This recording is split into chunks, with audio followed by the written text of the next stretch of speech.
It should pick you I up. You don't heard have to go like, like, this. okay, It okay. should Monday pick you to up. another meeting. If Peggy can't hear you, she'll say something. Okay. Well, and Dan, Oh my is god, in and the then back all of the way the back room. home. He The can, wrong direction. Okay, thanks, you go Dan. back on YouTube and. Okay, I can. we will Should I get closer next time, farther away? call Yeah. this We'll see. meeting to order. The Park Board, Tuesday, February 14th, 2023. I'll ask Peggy to call the roll. Herman, Here. Frisch, Here. Miller, Knudsen, Here. Jameson, Case, Here. Van Campen. Here. Take a moment to introduce our new student member, Leanna Case. She told me she'd be willing to speak a little bit about herself. So, Sure. My name is Liana. I'm a junior at Oregon High School. The reason that I decided to join the park board or apply for it was I don't really know. It sounded like an interesting thing to learn about. I feel like I'd like to learn more about local politics or just more about Oregon in general. Even though I've lived here my whole life, I feel like I don't really know that much. I thought it'd be a good opportunity, and I felt like I'd be qualified. nice. Great. Yeah. Thanks for joining us. Welcome. Yes. Thank you Thank for having you. me. Okay, item 3, approval of December 13th, 2022 meeting minutes. They're, of course, in your packet. I'll make a motion to approve them. Yeah, I'll second that. Okay, motion second. Discussion. Hearing none, all those in favor indicate by saying aye. Aye. Opposed? Motion carries. Thank you. Item 4, public appearances. This part of the agenda allows members of the public to provide information to the park board, including items both on and off the agenda. 15 minutes will be provided for this item, 3-minute maximum per speaker. Do we have any public comments? Appears not. Thank you. Report of village officers. A, Director of Public Works report. Yeah, I'll just, I mean, obviously, we're still in the middle of winter right now. We have awarded the contract for the concession stand. Okay. I'm trying to remember the name of the company that we awarded that to, but the contracts are just being finalized, and we'll be kicking that one off and have spring, or start of spring will be start of construction on that. And we're anxiously awaiting J.C. Park to come out of its winter hibernation and praying that the tiny sprouts of grass that came up before the snow survived the winter, and that will be starting with at least some grass out there. Sure. And but we don't anticipate any playing on any of those new fields until at least at the earliest late fall. So, yep. Great. Questions or comments for Jeff? Yeah. Yes. Please. What's your anticipated completion date or time of the concession stand? Just sometime during the season. I mean, It'll be- if we're not playing there, it doesn't really matter. But it Right, just- right, exactly. So we actually don't have a real tight construction date on it because of the way bidding is right now. But we're at, it'll be probably early fall Sure. when that's done. But I mean, the goal is have it ready. Oh, yeah. Sometime this year. That way, Oh, when they start absolutely. playing on it Absolutely, the following year, yeah. everything's ready to go. Perfect world. I mean, if we had a really good growing season and things came out nicely, we might be able to start using some of the fields this fall. But I'm kind of holding my breath, and we're not promising anything for that. Yeah, I think it's Yeah. good to say, hey, you can anticipate 2024, Yep. and if things go better, we can open early. Yeah, I like Exactly. that. And it'll be tough keeping some people off of it. That's always the hardest part. Yeah. But, and then, we have been awarded, a lot more money again, $15,000, I think, for trees this next year. And our focus is we're gonna go up and plant maybe 15 to 20 hardwood trees up in Gary Dish Park, in that new park in Autumn Ridge. And just to get that going right off the bat, kind of on the hillside, not on the playing field, obviously. So, and fill in some other parks as well. So was anybody able to apply for that Alliant Energy one? I think I Yeah, sent. we get that one. But there was another one I sent you too. Oh, I don't know. 'Cause- Randy's been heading up Yeah, most because of Randy, that. I emailed it to Randy and he said no, that he's not doing them anymore. Okay. But Alliant Energy just came out with one, and I think I emailed it to you and Mark. Yeah, I mean, we did get the Alliant Energy one this last year. I'm not sure if that is. Because he got the one from DNR. No, we got the Alliant Energy one Okay, also, yeah. Great, yeah, okay, so- super. Anyone else? Item 5B, Director of Community Development Report. Thanks, Phil. One other thing, just to note, Jeff's been mentioning this the last couple of meetings. I think maybe if we get Dave and Mark back here next time, we can talk about if we wanted to go down the path of renaming JC Park, just what that process might look like. If you guys want to create a list and then we do some kind of community survey, or leave as is for now and address it later. I think we talked a little bit about there's been the sponsorship opportunities for naming, but no one's really come forward to do that. So at some point we kind of need to decide if we are going to just rename it ourselves or wait until maybe things are open up next year. The other thing I wanted to update you all on, if you haven't been following the 249-267 North Main Street site, so the site that former Methodist Church and then our former new library site before we moved it out to Alpine. We have all this land now. We need to figure out what to do with it. So we've been through a lot of community engagement through the summer and fall, and then the board authorized me to put together an RFP, request for proposals, for the site. So we went through a couple drafts of that, got a property appraisal as well, and then at the February 5th meeting last week, that was approved. So that's out on the street now. Due date is April 14th. So there was some mention of there's a goal of having some of the site be public park. There's not a limit to a minimum or maximum acreage or location, so just allowing flexibility depending on if it's a community group or nonprofit or developer or some combination thereof that proposes a project. If there's a park component, which sounds like there likely will be, that'll kind of come back through the park board depending on how that's structured. But just wanted to keep you aware of that. So the RFP's up on the website if you want to take a look. It's a long packet, but the first Yeah. probably 12 slides are the ones that I put together, and there's lots of attachments, soils reports, and environmental studies and things like that. So what did the appraisal come out at? So that was actually part of closed session, so the Oh, board yeah. decided not to share that information with the public, Okay. but just for information for them, just to know what the value Okay. might be. Other questions or comments? I think it would be fun to rename the park. Yeah. Um, Yeah, we'll put that in the agenda for next time. Yeah, we can come up with a couple ideas about how to run that. Please. What was the origin for JC, with the original name? Good question. So, back when it was formed in, I think the late 70s, mid to late 70s, it was originally titled as, or conceptualized as Central Park, is what it was called, just being and that's been one of the ideas that's been thrown around as far as a name for the park. And as we understand it, I think I think Mark might Mark was have talking had about someone, I think it was John Blanchard had shared with him, and John was probably a JC at the time. Right. I think the JCs put some time and effort into the original Mhm. park. And that's kind of why I think it must have been called JC Park. Kind of like how we have the Rotary Trail. However, we've just put almost $4 or $5 million into this park, and it's probably a good time to change the name. And I think We don't even have a JC's Right. group in the village anymore, Yes. so it's had a And- good run. Would the name go towards contributors of the park, or would it just be a Well- fun name? Well, we've tried to find solicitation, we've solicited for donations for, Yeah. I mean, for naming rights in the park was about $250,000. And,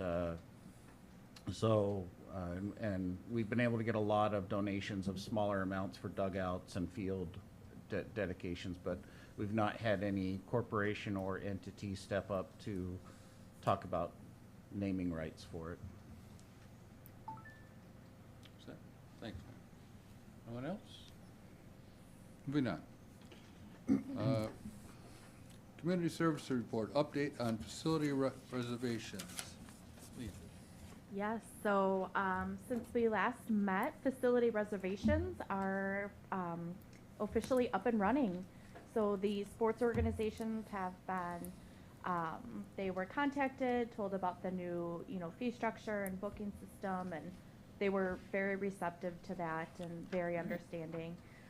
So yeah, we have community organizations, their large events are currently scheduled, and the sports organizations, if not their entire season, we at least have their big tournaments and some of their flagship games on the schedules. And then as of today, I updated all the info on the village website, and so we're probably going to reach out to the public tomorrow, probably via Facebook, saying this is, how to go about booking a reservation or booking one of our facilities. Yeah, I'll be sharing the information with Village Hall staff because we anticipate still getting a fair amount of in-person bookings. But right now, we've actually, the majority of the reservations are just going through me. A lot were not happy with ActiveNet, so when they found me who would do the work for them, they were very happy about that, and I'm happy to do it. So far it's working, and we'll see how it continues to go once the public is booking as well, but everything is, knock on wood, going really well. I'm very excited. Thank you for doing that. Oh, thank you. Andy? I was just wondering what the reception was when the organizations figured out that there was a fee involved for the year. There were a couple that were nervous about having to pay, like, oh, we have to run this past our board, or, oh no, will we now have to sacrifice a coach, or something of that nature. Not literally, figuratively. Yeah, Okay. exactly, yes. Good. Clear that up. Correct, Keep yes, this, very PG. true. PG But I here. think the fees are pretty minimal, so I think once I gave them what their lump sum would be for the season, they were, they, said that's no problem. So we Is- should have charged more than.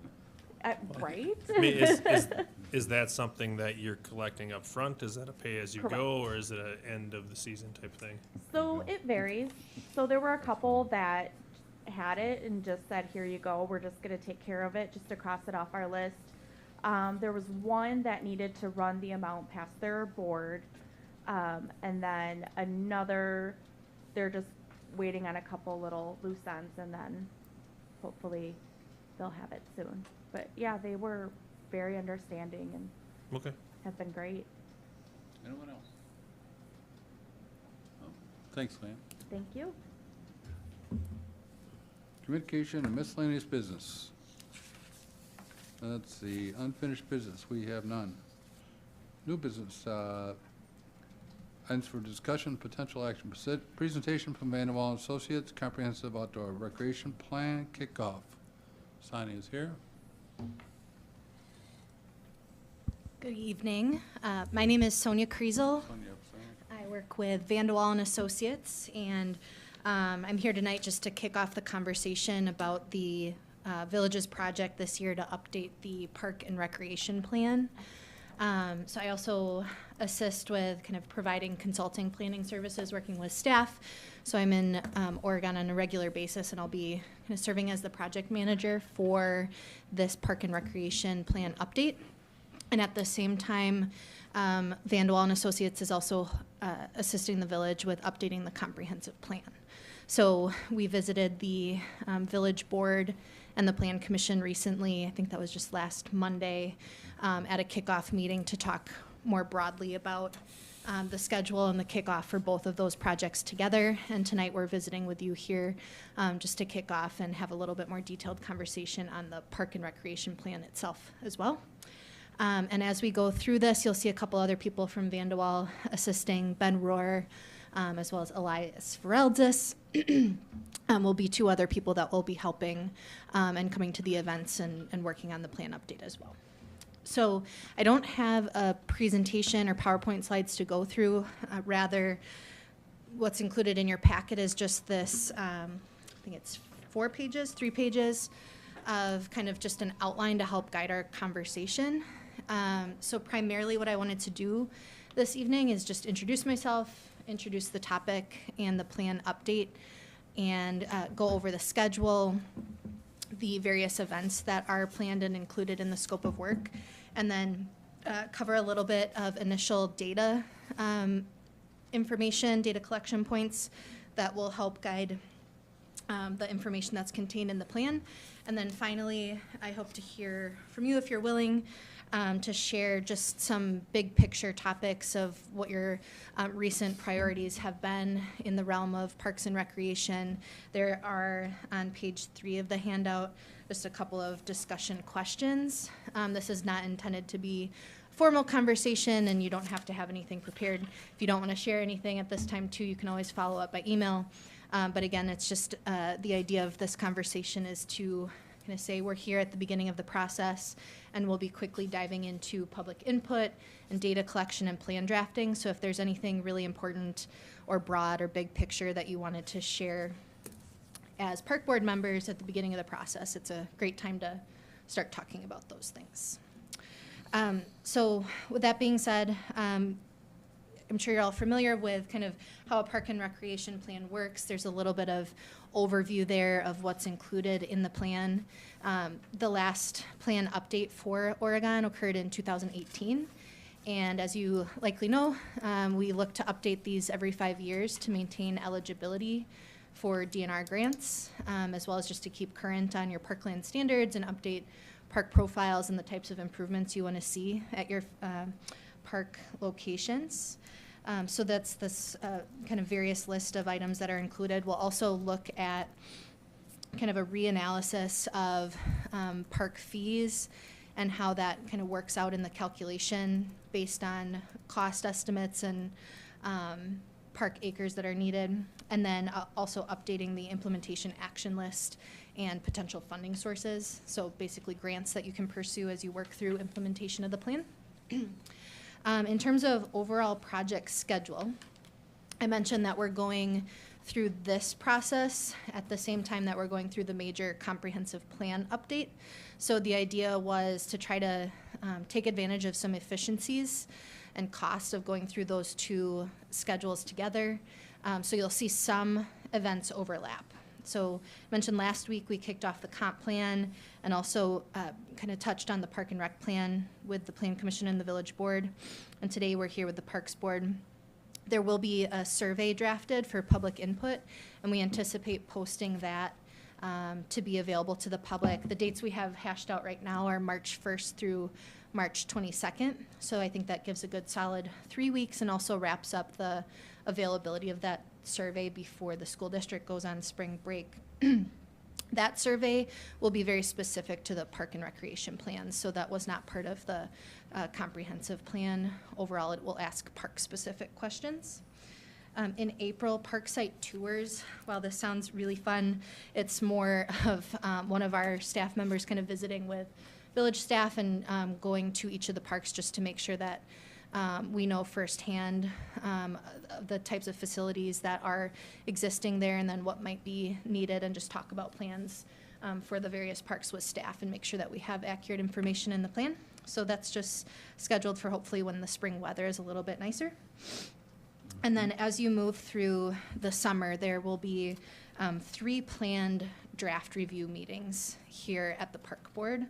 So we have this kind of alternating draft 1, draft 2 between staff and then coming here before the board. So how those drafts usually work is the first one is like a red line, track changes of the old plan, and we work really closely with staff on the details and get all of that kind of content updated, and then we bring it before you with kind of a really nice condensed summary, highlighting like main policy questions that we'd be looking for your feedback on. You're welcome to get into the detail as well, but we try to kind of work on, typos or grammatical things as we just move through. We'll continue to take care of that and try to focus on the bigger picture issues when we come here with those drafts. And then as we wrap up draft 2, as you kind of look into October, there would be a scheduled public open house So the idea is that that draft 2 has kind of reflected all of the data updates and the public input that we've gathered, and has gone through your review a couple of times before going to the public as, here is a draft. Is this on track with what we've heard?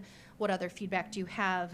And then there's one more opportunity to get those comments and feedback into the next iteration. And then as we approach the end of the year, this is where it lines back up with the comprehensive plan schedule, and we'd be looking for kind of joint meetings in December to work on the final adoption process of both the comprehensive plan and this plan. So the Parks Board really is the group that is running with the detail and guiding the show on kind of the content of the plan. Ultimately, it goes back as a recommendation to the Plan Commission and the Village Board for final action. So that kind of covers the schedule. Feel free to jump in with any questions or comments as we go. Otherwise, Survey? yeah, I'm sorry. go ahead. Yep. The survey, is that, go to everybody then, or is it just on the website and then you have to go in, or? Yes, so we anticipate using SurveyMonkey, so an online platform, and then we'd work with staff to advertise that. So it's not mailed, you know, the recent survey we did was to random households. This would be open to the whole community. Okay.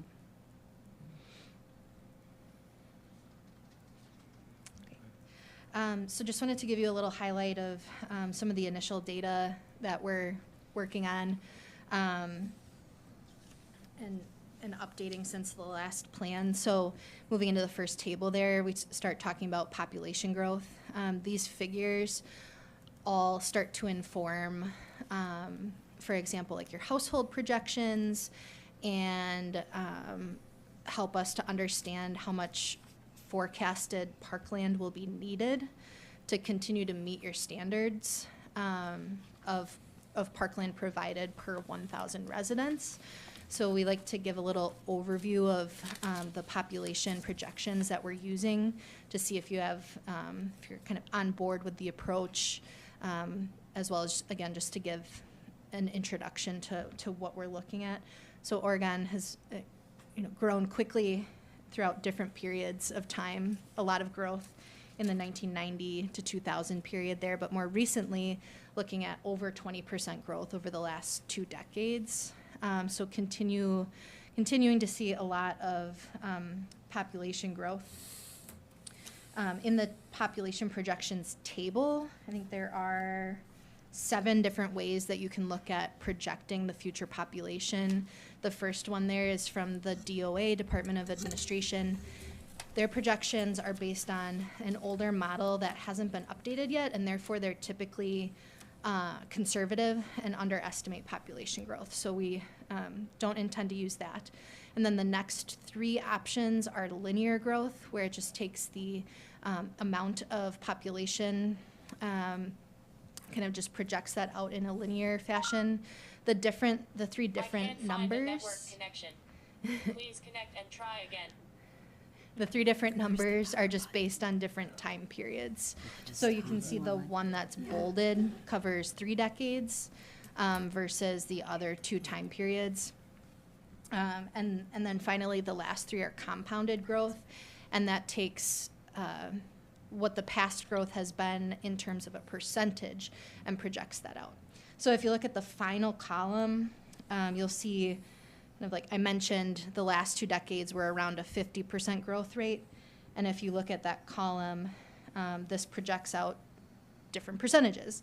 Obviously, the 210% is a crazy number that we would throw out and not use. And again, going back to kind of the linear projections, 44, 37, 42%. We feel those are kind of more realistic and in line with what we could actually expect. We would like to use the one that's bolded, which would project a 44% growth. So the highest of those 3, but still more conservative compared to the 50%, over 50% growth that you saw over the last 20 years. And then we just also felt that this was more accurate because it covers that 3-decade period. So again, questions welcome, just kind of providing this for your information and context as we go through things. It's just a little table on age and changes over the last 20 years as well. Like other communities around Dane County and the state, the population is aging, but Oregon will maintain a good percentage of family and younger population. So that kind of just projects some of those numbers. And then the next table discusses park standards. Park standards throughout the plan will be discussed as acres per 1,000 residents. And I think the existing plan from 2018 ended up with a standard that's provided of 8 acres per 1,000 residents. This updated number shows 7 based on the updated population. So as a national standard, generally the recommendation is 6 to 10 acres per 1,000 residents. So you are within that range.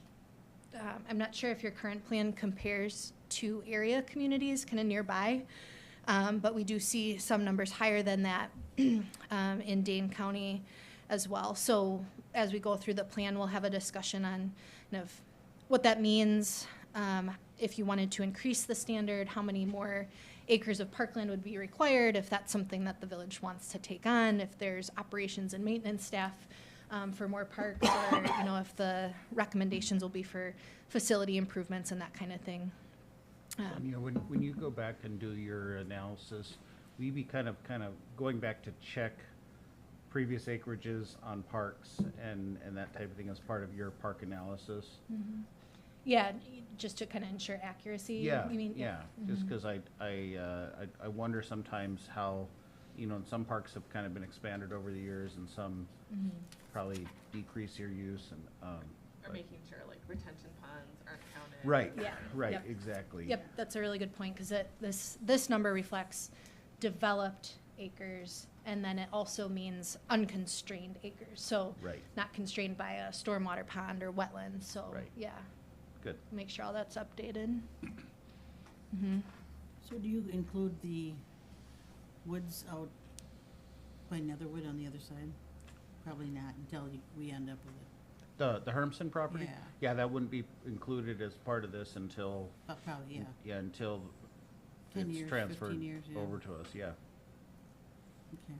But looking at the number, I mean, things like Lerner Park, or, that's not in this total acres. I mean, even with Keller Alpine Meadows, with that being over 100 acres, I mean, that's not in this Yeah. either. So it's the part. Right, that's kind of what I'm wondering is how we're classifying and Yeah, whether we're right, and same thing we have with mowing, where you're Yeah. kind of trying to figure out how you're classifying everything. It's Mhm. Yeah, wanna I make mean, sure that- the whole, I guess, could you just define what, so unconstrained was where, like if it was, that where it can actually be used, where if it was a stormwater or something like that, Mhm. it's constrained for that use, so you're not taking into account for that? Correct. So Okay. developed acres of, I just blanked on the word, but pocket parks, Yeah, neighborhood parks, sure. and community parks. So excluding conservancies, natural areas, and then of those 3 park types I just mentioned, pocket parks, neighborhood, and community, it's the developed acres. So that would include areas that are mowed. There might be parts of those parks that are not maintained or mowed, so those would be constrained. There might also be parcels that make up a park that, as Elise mentioned, has a stormwater detention pond on it, or other, similar features, so that's excluded. Sure, because I mean, I have the park list from the last plan. Yeah. And Keller Alpine is listed as a community park, but, I mean, I guess that's all how you classify what the use of that park Yeah. is, too, so. Yeah, I think these are really good questions. I was just looking at that part of the 2018 plan as well, and I was like, well, there's a lot of acreage Yeah, listed right. in that table. Yeah, I mean, there's 360 acres, Yep. total, but then there's another, it's only 163. I mean, I don't have the header. It must be the usable aspects of it, or Yeah, and then the something. 2018 plan also does come up with the, 85 acre total Sure. at some point later in the plan. So I think that'll be something good to dig into Mhm. as we move through and make sure that we're all clear on what's included. I mean, personally, I'd love to see the higher acre per 1,000 residents. Yeah, You know, I'd rather be a leader in it instead of just Yeah. scraping by on the Right, bottom. right. I agree with you. I think we probably have more land that we are utilizing as parks. Yeah. That probably are not part of this acreage, and it Sure. might just be a definition of how they defined. I mean, in some people's mind, a park means a ball field or walking path, Right. something like that. Yeah, I mean, you look at, I mean, I'm just gonna go back to Keller Alpine, or even, you know, the part of West Side Park where you got a 2-mile loop there. You know, if you're just counting the 10 feet on either side of the trail as the park that most people are using, I mean, that's one way to classify it. Or Correct. in the winter, you know, you can use it a lot more, but you're not gonna be traipsing through the Right. field because it's leased out, or the swamp. Right. You And I know, don't think so- paths are included in that number. Yeah, sure. Yeah, yep. So I guess I'm just interested in, you know, as we go forward to learn what that number really reflects. Yep. Because like to Jeff's point, I think we actually have more space than that, but it's just, where does that classification come from? Right.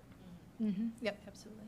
I'm guessing too in the plan there's like miles of trails or miles of off-road multi-use path or whatever is a different. Yeah, I Quantity. think there's a section that discusses those facilities, like paths and things like that. And pulling up, Yep. I just did a report for mowing, and I think it's like 276 acres that we mow. Okay. So I think that's why we kind of find some of the Yeah. discrepancy in Mhm. that. Mm-hmm. Yeah. Yeah, I mean, clearly something could be a park, but not be mowed. And, Yeah, true. And you said Lerner Conservation Park is not counted? So in the developed acreage standard, it's usually just the active developed parks. Yeah. So those that are considered conservancies would be excluded Okay. from that total. And that's kind of a government standard or industry standard? Or? Yes, that's based on, so the National Park and Recreation Association, when they talk about this standard per Yeah. 1,000 persons, it's based on the active developed acreage. So I guess pointing back to, if it's mowed, it's a park, essentially. Essentially, I mean, we, you know, even Well, that that's mowing figure. I was gonna say the it's- mowing is needs to 200, be yeah. explored further. Yeah. 276 acres that we mow right now, which again is, we're pretty confident on. Yeah, So, I think it's probably just how we're categorizing, the parks and everything. Well, and I've just make an observation, I'm sure Andy can relate to this, is Anderson Park is not really much mowed area, but it No, certainly, we've- certainly is a park. Yeah, we've got over 300 acres out there, but Right. you can actively use, well, probably about 80 of it now. Mm-hmm. Yeah. So, just an observation. Yep. Did you, go ahead.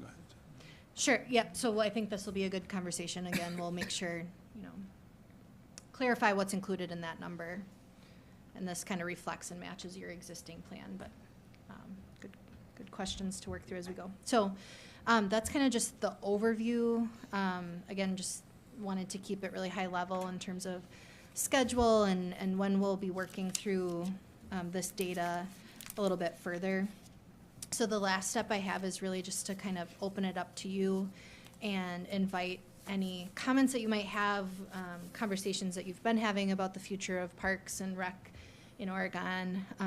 You know, feel free to address any of these questions or just prompts. Key issues that you'd like to see addressed. Are there existing facilities that should be improved? Any new programming that should be developed, et cetera. So again, you don't have to kind of follow any of these. Feel free to throw out anything that you'd like. I guess the one thing, you know, one of the top priorities, you know, for Parks and Recreation, you know, for me would be to make sure we, you know, have a balance between active and passive recreation. You know, we just spent a ton of money on active recreation. I'd like to see an investment, you know, and importance on passive recreation as well. Yeah, and I kind of second that, but also like, even if our number doesn't necessarily get higher, our 7 acres per residence, but to have the conservancies and like the spaces that remain untouched would be, I don't know, top of my list, I think, too. Yeah. Since there's that differentiation now in how we define parks. Mhm. And is Lake Barney ours? Lake Blarney. The Blarney. No, Lake Lake Barney, Mead? no, Lake Barney is not ours. Okay, No, In Fitchburg. yeah, okay. we don't want it either. No, It's too unstable. But I mean, we, obviously, when Lake Barney gets to be Lake Barney, really big, it comes up against our path, obviously. Yeah. So that's when it kind of starts to bug us a little bit. Great frog habitat though, when it did that. Other comments? I think that goes on to like the trails, the bike trails, is that included in like this No, plan? That's No. not, most of it's not. Well, the bike trails are part of the outdoor recreation plan. It's just maybe not part of this 86 acres, but I mean, it is part of, correct me if I'm wrong, but I Yeah. mean, you know, we try to encompass all forms of recreation. Like, is it passive, active, sports fields, you know, the paths, any kind of new activities. It kind of is trying to encompass all forms of recreation. Right, correct? Yeah. right. And I believe you're going through a bike and ped plan Yes. right now as well, so that has a little bit of a Right. different focus. Yeah, I was Yeah. gonna mention, so, we did get a TAP grant, a Technical Assistance Program grant from the DOT. It's a matching grant, and we actually have quite a while to spend that money. I think we have to start the work before 2026, but, that's for a bike and ped study, and our plan is to actually borrow for that later this year, but probably not start the actual work until later this year or early 2024.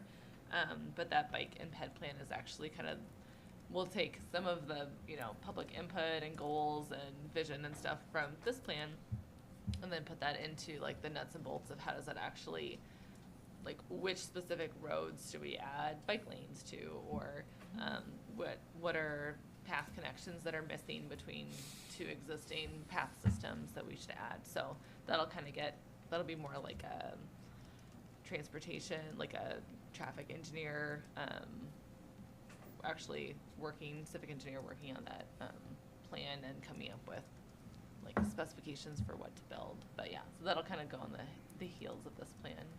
But Right. I do think this plan at least will account for, this is what you have, and then based on whatever national standards you're lacking in these categories. Another thing I was gonna ask is, like, if the conservancy areas are not treated as park, is there a national standard for, like, miles of trail per 1,000 residents, or miles of kind of these passive park conservancy areas per? Yeah, I'm not Capita. sure if there's a national standard. I can find out, but I think your plan might also talk about standards for your existing standards would be based on what you provide currently. So that would look at like standards for the type of park. So that's where, you know, a community park might be X acres and a conservancy might be this acreage and have different facility recommendations and things like that. So there would be discussion of it, but we can look into the national standard too if there is one. Not aware of one. I have something else. Please, Phil. Andy. I guess one of the other things too I'd like to look at is as we go through this and you guys visit all the other parks to see what's there and reflect back on what the plan was from 5 years ago. I guess I'd like to see, you know, if what were the suggestions at that time? Were they implemented at all? Is there any, you know, essentially low-hanging fruit for improvements on some of these parks, you know, that we haven't gotten around to yet? Because again, I mean, I'm going to go back to J.C. Park where people see us pumping a bunch of money into that, but then the neighborhood parks are they getting neglected, you know, because of that, because we're all focusing on here. I mean, I think those tot lots and neighborhood parks are just as important as the sports fields are because they get a different use. And it's important for those residents as well. So if there's things that we could do in those parks, I'd love to know what they are, you know, to help out those residents in those areas. Perfect, yep. That'll be part of it, looking at what was recommended, if it was implemented or not, if it's still an amenity that's needed, Sure. and then kind of using that information to help prioritize what the village's like capital improvement plan would be, and you know what specific improvements to prioritize over the next 5-year period. Sure, and I think one of the things that's important too, I mean, there's a lot of people in this room that have been longtime residents, but we're also getting a lot of new people as well. So things that were priorities 5 years ago may not be the priority now, Right. you know. It's great. I'd echo that a little bit with, so as far as, I mean, the idea behind, obviously, the park and outdoor recreation plan is to kind of encompass as much as you can for plans for the parks. And may not, I don't think you would ever not look at a plan, say you'd expect to accomplish everything over that next 5 years. But I mean, there's things that we identify as kind of that wish list items of, you know, for certain parks, should budgets allow. I completely agree with you. One of the things I was gonna say is, as you consider the parks, drive around the parks, look at them, be thinking of projects that you kind of want to put on. There's the practical things you want to improve on. One of the things like we think of is like resurfacing some of the ball-based basketball courts. And those are projects that we really should be putting in the plan. And the reason we want to put them in the plan is if they're not in the plan, it's almost impossible to get grant money for it. So it's much better to, correct me if I'm wrong here, but to kind of throw as much as you can at the wall and be thorough in what we're putting in the plan. The case in point was when we put in a nice large grant request to resurface the tennis courts and replace the lighting that had fallen down this last 2 years ago. And I honestly think we weren't as strong of a position because we really couldn't find that as a defined project in our outdoor recreation plan. So it's things like that that we really do need to make sure that we're thinking kind of outside the box on, like you said, these park improvements. And it can be solid surfacing for playground and tot lots, which is a great idea, you know, that spongy surfacing versus the wood chips, resurfacing of the parking lots or the play, what do you call it, the basketball courts, everything like that, bathrooms, you know, at certain parks, things like that we can, you know, rebuilding old pavilions and stuff like that. Like Bethel Green Acre is kind of looking a little tired, and so is our J.C. Park one over there next to the bathrooms. So. Yeah, no, I mean, I agree with that. It's, you know, we did the community or the wellness snowflake hunt, so we were bouncing around. Casey and I went and bounced around 12 parks on Sunday morning, and there's definitely a difference when you go to each park. I mean, when we stop over at the Highlands in Netherwood, and it's got that nice spongy surface, and then you stop at some other one where the merry-go-round barely spins. And keep in mind, up until Highlands of Netherwood, I do not believe that the village had done a park improvement, capital investment park improvement project for many, many years. And the only ones that had gone in were probably developer-driven, you know, playground equipment and that type of stuff. So I think the park board and the village are moving in a good position on that.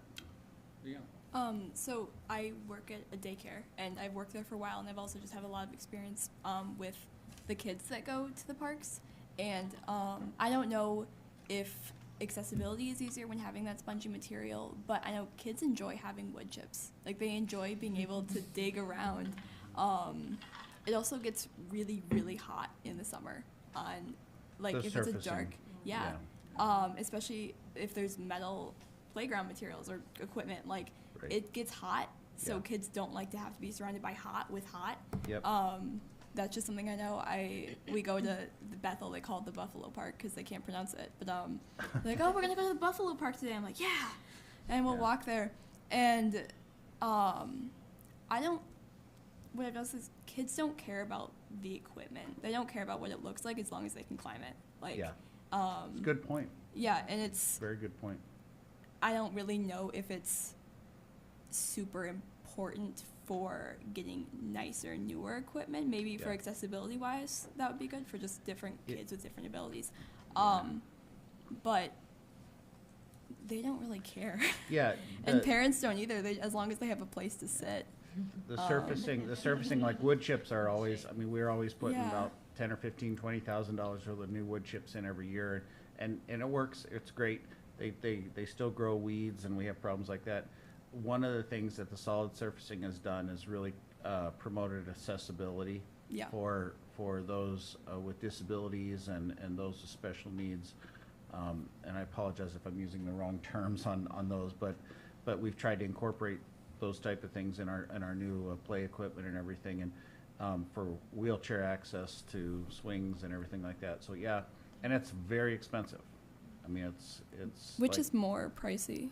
Well, like wood it's- chips or the the wood chips are way cheaper. yeah. Yeah, and it's kind of like when you think of, well, you're going to put Formica or on your countertops, or you're going to go with granite. You know, Yeah. it's like 3 to 4 times the cost. I But- do know that when you do rubber, like if you do have a trail or like a track for like if there's a child in a wheelchair, but if you have little pieces of rubber like on like there's like one path that they Yeah. could go on, it's accessible, but then there's pieces of rubber that defeats the purpose. Yeah. Like rubber gets covered on it.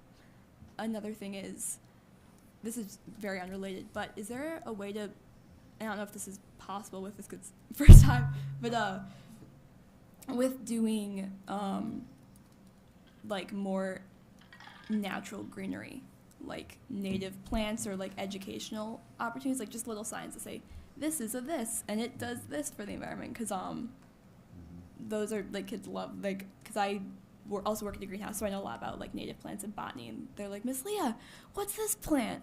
And it's like, oh, it does this and it's this. And I know that a lot of those parks reach either teenagers that are using the basketball courts. I know especially Bethel is used a lot, and the one, I don't know what it's called, but it's by the water tower. Yeah, Gassner. Yes, Gassner. I know they would like having it repaved, because I've talked to Yeah. like a lot of friends, as well as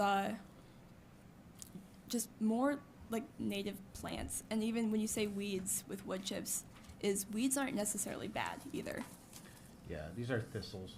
Oh, the spikies. Yeah. I meant Yeah. like dandelions. I was like, well, those aren't bad. No, no, thistles. these Yeah, are- no. these are like- Everyone loves a good thistle, stepping Yeah. on it, falling, putting your hand down. You're like, oh. So far, Um, yeah, kids have yeah. not liked the thistles, but yeah. Yeah, and something that even like I've been talking to a lot just about with like local parents and teachers and staff at the high school is people aren't really a fan of the like new look of parks, like with equipment wise, like having like a nice new shiny, this is like people don't really like it. They feel like it takes away from the natural element, but I don't really know if that's also like required for like having like safe equipment.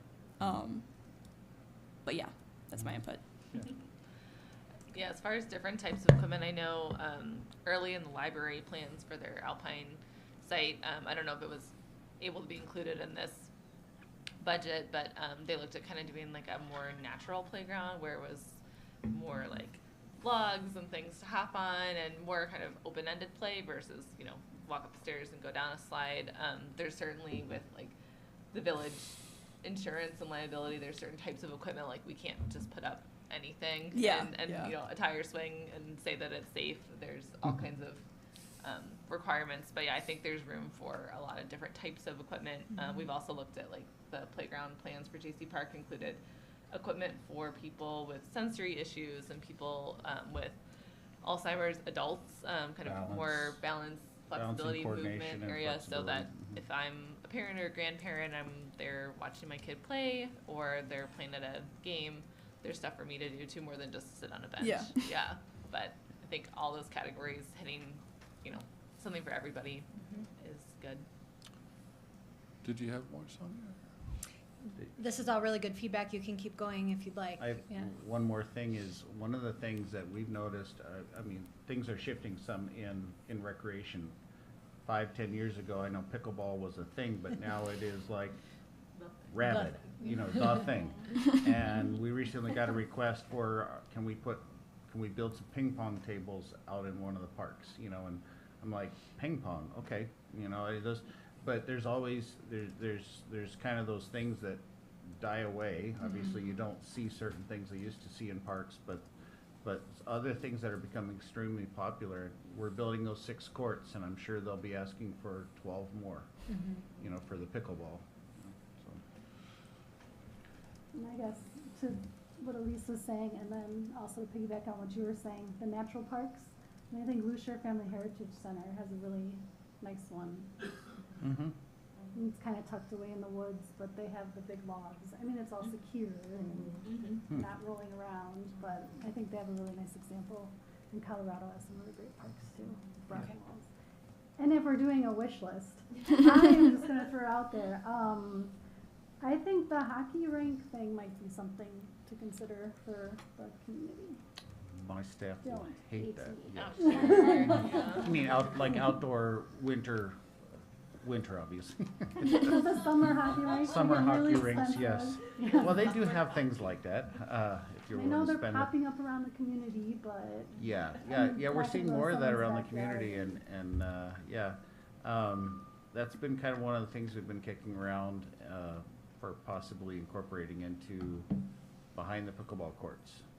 Cause they used to do that. We used to have, my staff would go out and flood the things in the middle of the night, and it's just been really, really hard unless you have the right place, soils, and liners and weather. Like this year, the weather has not been conducive for, rinks, but yeah, I think that's a neat idea.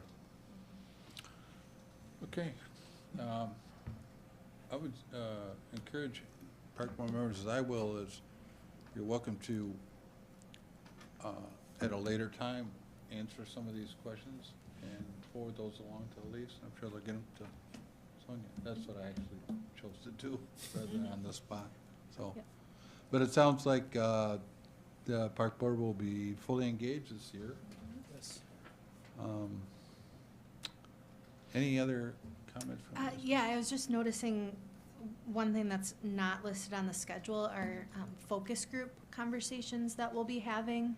And that will largely, it's kind of focused on the comprehensive plan, but there are, what did we arrive at for total number of groups? 8? I think there's 8. Yeah.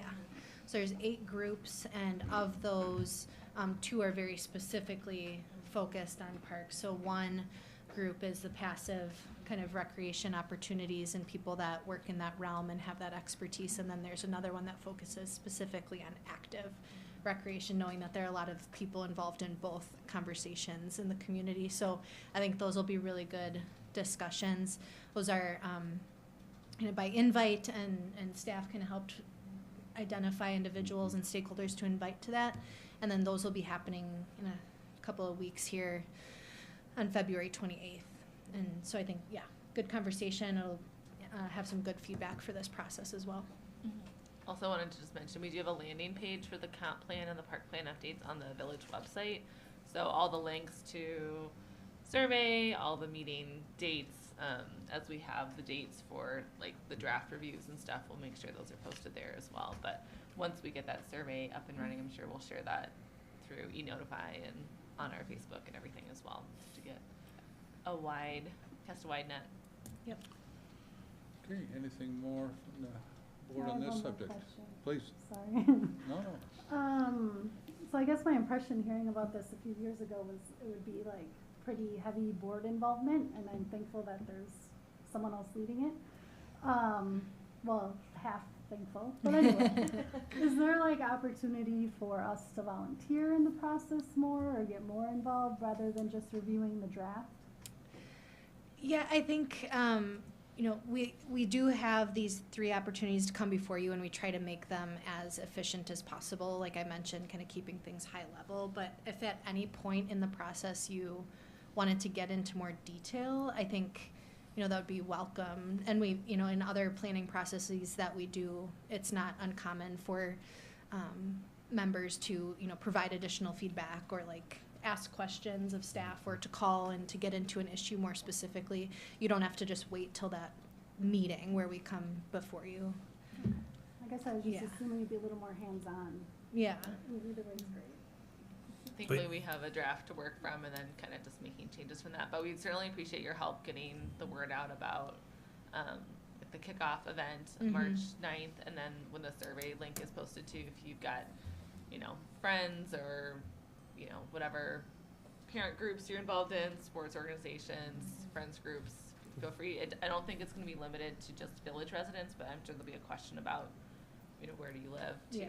but making sure that we get, because you all know people that we don't typically reach, so helping get that. I mean, word out would be Jamie, great. you are a member of the community, so you can, there's definitely gonna be, I mean, I'm definitely going to the community input things and speaking my own mind, you know, as well as sitting up here. Yeah. So, What else?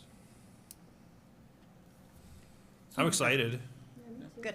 Yeah. So do you have meetings that are open to the public? Yeah, so the focus group, like I said, that's kind of stakeholder identified, so that one's not. Okay. And then the survey is open to anyone, posted online. And then the open house listed on here towards the end of the process, that's a facilitated event in person, open to anyone. Things that are, and then of course, each of the board meetings, if there's no one here today, but these are open to the public and people are welcome to comment on anything that's being discussed. And then that other project, the comprehensive plan that's happening, there will be on March 9th, Elise mentioned, a community workshop, kind of like a visioning session. And while that's focused very broadly on the comprehensive plan, anything that we pick up from that meeting that's directed towards like park and rec questions or feedback that we receive, we would share that as part of this process too.